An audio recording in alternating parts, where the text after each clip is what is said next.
बिस्मिल्लाहिर्रहमानिर्रहीम। लाखों दरूद पाक हज़रत मोहम्मद सल्लल्लाहु अलैहि वसल्लम और आप सल्लल्लाहु अलैहि वसल्लम की आल पर। अस्सलामु अलैकुम। मेरा नाम इफ्तिखार अहमद है और आप मेरा यूट्यूब चैनल नॉलेज देख रहे हैं। साने ओजड़ी कैंप के मुतल्लिक़ सीरीज़ में मेरी आज की वीडियो का अनवान है शाहिद खाकान अब्बासी वज़ीर आज़म ना बनते। मुस्तकबिल में पाकिस्तान के वज़ीर आज़म बनने वाले शाहिद खाकान अब्बासी वाक़े के वक्त सऊदी अरब के दारुल हुकूमत रियाद से 500 किलोमीटर दूर हफ्रुल बातन में एक प्रोजेक्ट पर काम के लिए मौजूद थे। इन्हें वहीं ओजड़ी कैंप के हादसे की इत्तला मिली जिसमें उनके वालिद मोहम्मद खाकान अब्बासी हलाक और बड़े भाई जाहिद अब्बासी शदीद ज़ख्मी हो गए थे। शाहिद खाकान अब्बासी ने कहा, उस रोज़ कौमी असम्बली का इजलास था तो मेरे वालिद जो कौमी असम्बली के रुकन थे मेरे भाई जाहिद अब्बासी के साथ जा रहे थे कि यह धमाका हुआ और 2 रॉकेट फ़ज़ा में उड़ते हुए आए और उनकी 50-60 किलोमीटर की रफ्तार से जाती गाड़ी को सड़क पर हिट किया, जिसके नतीजे में मेरे वालिद मौके पर ही जान बहक हो गए जबकि भाई शदीद ज़ख्मी हुए।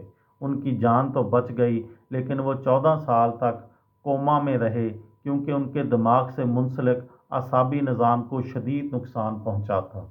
शाहिद खाकान अब्बासी कहते हैं वो 13 साल से मुल्क से बाहर थे। उन्होंने बताया कि वो सन 1975 में अमेरिका गए, 7 साल वहाँ तालीम हासिल की। इसी दौरान पाकिस्तान आते जाते रहे। सियासत में आने का मैंने कभी सोचा ही नहीं था। वैसे भी हम कोई सियासी घराना नहीं हैं। वालिद साहब एयर फोर्स में थे, फिर उन्होंने कारोबार किया और यह सियासत उनकी ज़िंदगी का तीसरा हिस्सा थी। अब चलती गाड़ी को रॉकेट लगना ज़ाहिर है अल्लाह का काम है, हमने तो इसी को इसी तरह देखा है।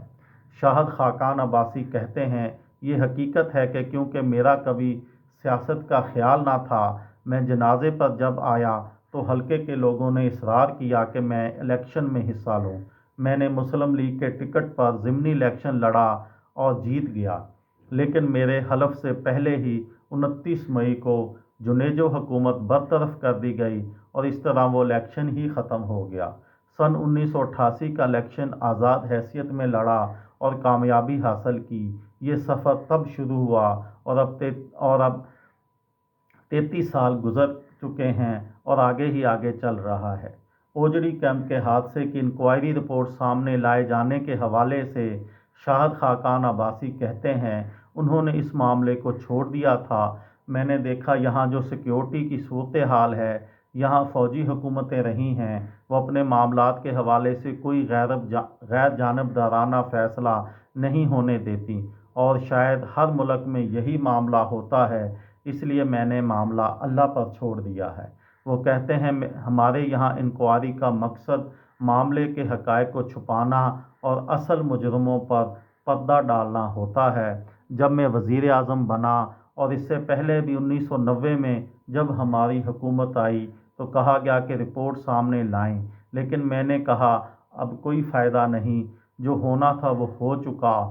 जो लोग उस वक़्त इक़्तिदार में थे वो तकरीबन सारे ही त्यारे के एक और हादसे में दुनिया से चले गए, तो इसलिए इस मामले को अल्लाह पर छोड़ दिया है। ये थी मेरी आज की वीडियो। किसी दोस्त को, किसी भाई को, किसी बहन को फ़ायदा हो तो मुझे दुआओं में याद रखिएगा। दिल दिल पाकिस्तान, जान जान पाकिस्तान। अस्सलामु अलैकुम।